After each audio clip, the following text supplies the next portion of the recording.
అవినీతి, అక్రమాలు, దుర్మార్గాలు, దౌర్జన్యాలు, అక్రమ కేసులు, దొంగ ఓట్లు, అరాచకాలకు చరమగీతం పాడేటువంటి చరిత్రాత్మకమైనటువంటి సభ. 5 ఏళ్లు చేతగాని చేవజచ్చిన నికృష్టమైన పాలనపై లక్షలాది మంది తెలుగుదేశం, జనసేన, బీజేపీ వీర సైనికులు ఈ దిక్కుమాలినటువంటి ప్రభుత్వం పోవాలని దిక్కులు మారుమోగేలా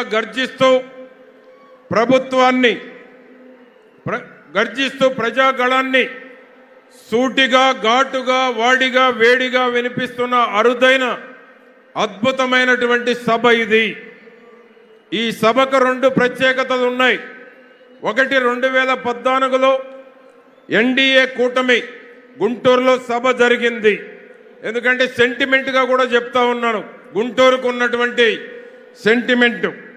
రెండో సభ 2024లో తిరిగి ఓల్డ్ గుంటూరు, ఉమ్మడి గుంటూరు జిల్లాలో తిరిగి ఎన్డీఏ కూటమి ఆధ్వర్యంలో జరుగుతున్నటువంటి అతి గొప్ప సభ ఇది. అంతేకాకుండా 2014లో నేను గుంటూరు జిల్లా పార్టీ అధ్యక్షునిగా ఉన్నప్పుడు తిరిగి మరలా మా నియోజకవర్గంలో 2వ సభ జరగటం, 2 సభలకు కూడా నేను పర్యవేక్షణ వహించేటువంటి అవకాశం నా జీవితంలో ఎప్పటికీ మర్చిపోలేనటువంటి సంఘటన నేను మీకు తెలియజేస్తా ఉన్నాను. ఈ సభా వేదికను పరమ పవిత్రమైనటువంటి ఆంజనేయ స్వామి దేవాలయ సమీపంలో నిర్వహించటం ఎన్డీఏ కూటమికి తొలి శుభ సూచకం. అఖండమైన మన విజయ యాత్ర కని విని ఎరుగని రీతిలో రాబోతున్న ఫలితాలకు ఇది శ్రీకారం.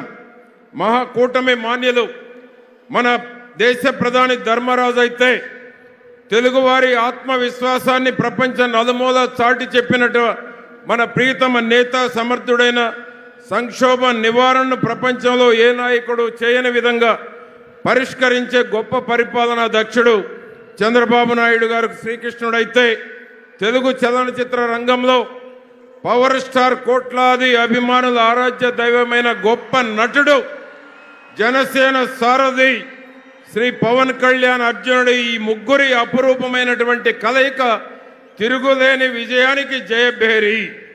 కురుక్షేత్ర యుద్ధంలో కృష్ణార్జున రథంపై ఉన్న జెండాలో ఉన్నది సాక్షాత్తు ఆంజనేయ స్వామి. అనితర సాధ్యమైన ఈ సభ జరుగుతున్న ప్రదేశం శ్రీ ప్రసన్నాంజనేయ స్వామి ఉన్న పరమ పవిత్రమైనటువంటి నేల. అందుకే మనకే విజయం, మనదే విజయం. స్వామివారి ఆశీస్సులతో జూన్ 4 వెలువడే ఫలితాలతో మనదే అపూర్వమైనటువంటి జయం, విజయం. ఈ సభకు